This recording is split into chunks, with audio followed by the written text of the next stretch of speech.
The current administration claims it's one of the most pro-Israel in history, but is Israel even testing the patience of the Trump White House? Just why is Trump resorting to sending so-called babysitters to make sure Israel doesn't relaunch the war in Gaza? I'm Paul, U.S. Army combat veteran. Let's talk about this crazy one. So we've talked about the fact that in this conflict, and in this peace deal, really, the level of diplomatic sophistication by the Trump administration is just like at an order of magnitude. It is bizarrely more sophisticated than anything else we've seen them come up with in the international sphere. My personal theory is that this is because behind the scenes, Trump's son-in-law, Jared Kushner, has spent the better part of a decade cultivating the key relationships to ensure a lasting peace in the Middle East, right? This deal involves multiple parties, deal making, incentivizing multiple parties, including the Qataris, Hamas themselves, the Egyptians, the Jordanians, and of course the Israelis, to all kind of chip in to help build a sustainable peace in Gaza. But the White House is already starting to become infuriated with Israel, as it's looking a little bit like maybe Israel just went along to get their hostages back, and now that they're back, they're looking to ramp things up again. J.D. Vance criticized Israel's parliament, a vote on the West Bank, calling it an insult because, again, despite this over 2-year-long war that has been kind of a disaster for the Israelis, because remember, their objective was to destroy Hamas as a political and military entity. So by definition, the fact that Hamas agreed to any kind of peace deal with them indicates that Israel failed in its primary objective, something they thought, by the way, they were going to achieve in as little as 60 days. And the president, though, or the vice president, excuse me, is a little upset because the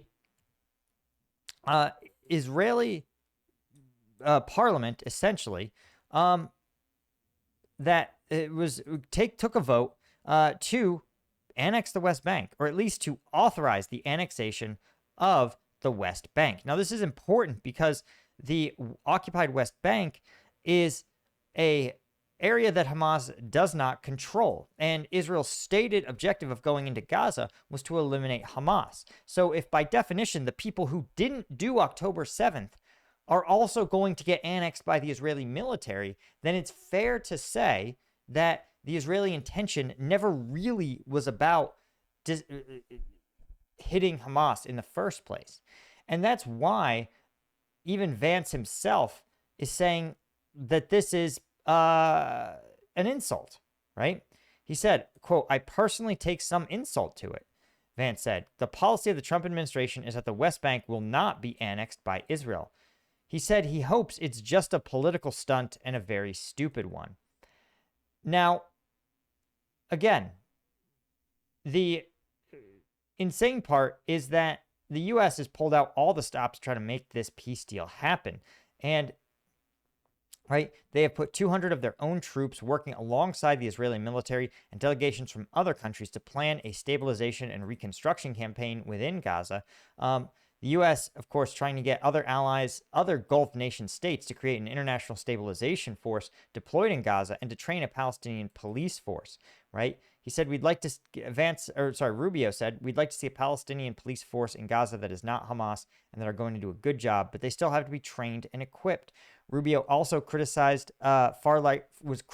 by far-right politicians in the Israeli parliament, who took a symbolic step of giving preliminary approval to a bill that would give Israel authority to annex the West Bank.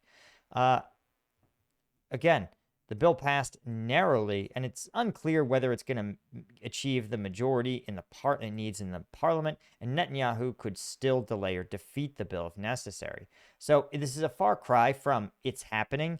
But it reflects the fact that there are at least a significant segment of the Israeli public, these far right or far religious irredentivists that really don't care about, that are not focused primarily on Hamas, and that they actually believe that Israel should be annexing more land, kicking out more Palestinians. So I think this is a reflection of a how delicate the situation is, right? And what I want to point out is that the Israel operation in Gaza was and remains kind of pretty horrible, right? In fact, but the funny thing is, sorry, this is important. Israeli media has referred to the nonstop parade of American officials visiting to ensure Israel holds up its side of the ceasefire as Bibi-sitting. The term, utilizing Netanyahu's nickname of Bibi, also is a reference to an old campaign ad when Netanyahu said he was the babysitter who voters could trust with their kids.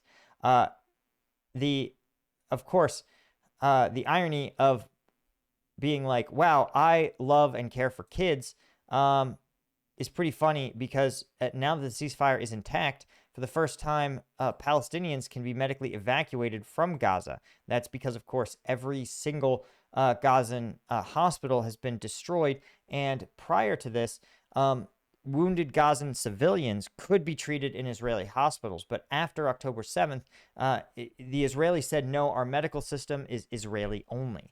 And so the fact is that even now, the World Health Organization has gotten out 41 critical patients and 145 caregivers, at least out of the Gaza Strip, to receive critically needed medical care. Right? One aid worker said that the sheer devastation is, quote, described sheer devastation in Gaza and said on his most recent trip to Gaza, there was no such thing as a normal birth in Gaza. That most women, he said, quote, I was not fully prepared for what I saw. One can't be. The sheer extent of the devastation looks like the set of a dystopian film. Unfortunately, it is not fiction, he said. This is the director of the UN FPA. I think that's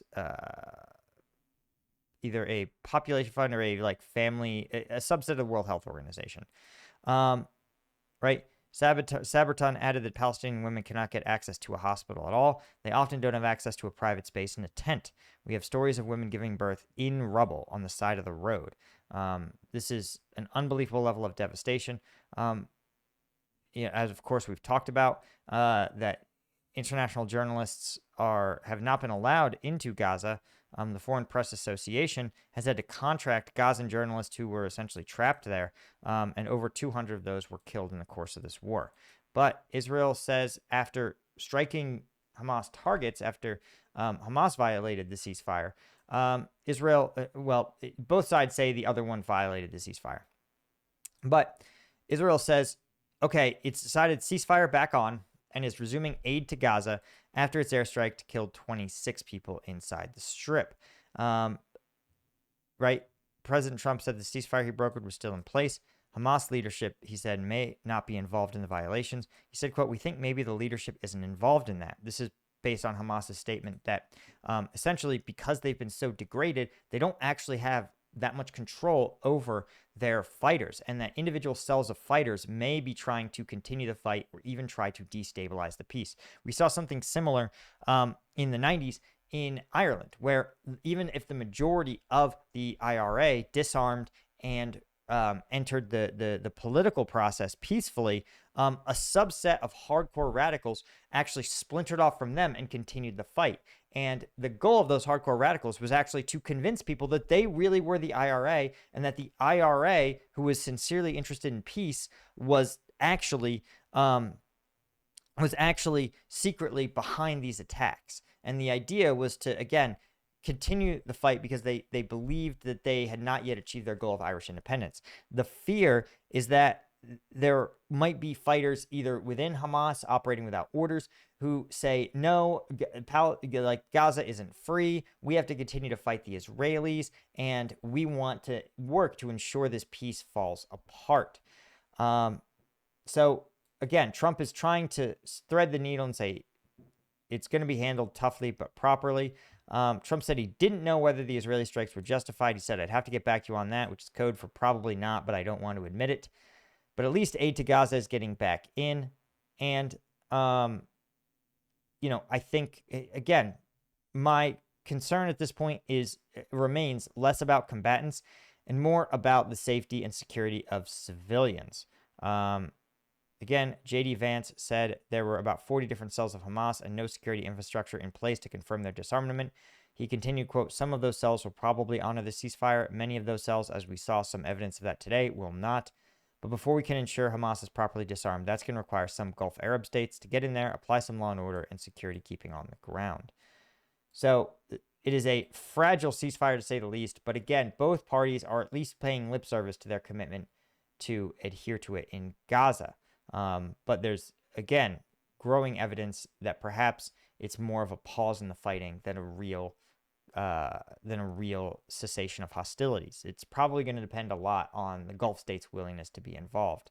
But certainly, I think sincerely, I really believe the White House really wants this to hold. This isn't performative. I mean, when you're talking about the vice president, secretary of state, the president himself, all going to Israel to force the Israeli government to adhere to this ceasefire. I think, to me, this is such an example of the Trump diplomacy's potential, the Trump government's potential to execute on really good deal making, and to make these diplomatic moves that simply no other administration could, simply because Trump is so popular with his base, right? Like, who else, right? Any other president would have gotten raked over the coals for giving stuff to the Qataris, to giving the Qataris a base, especially after receiving a $400 million gift in the form of a Qatari jet. Like, the fact that Trump's Republican turbo, like pretty anti-Islam base can cheer for him despite this is wild. But at least he's taking advantage of that and forcing these two sides to engage in some peace in the Middle East, potentially. Anyway, hit subscribe. Thanks to Yanko, Georgiev, Bastian Himmelin, Michael Fry, Christine Stillman, Chris Holmes, Deborah Oppenheimer. And if you want to become a member, you can support us over at combatvetnews.com. Thanks to those of you guys that do, and I'll see you in the next one. Cheers.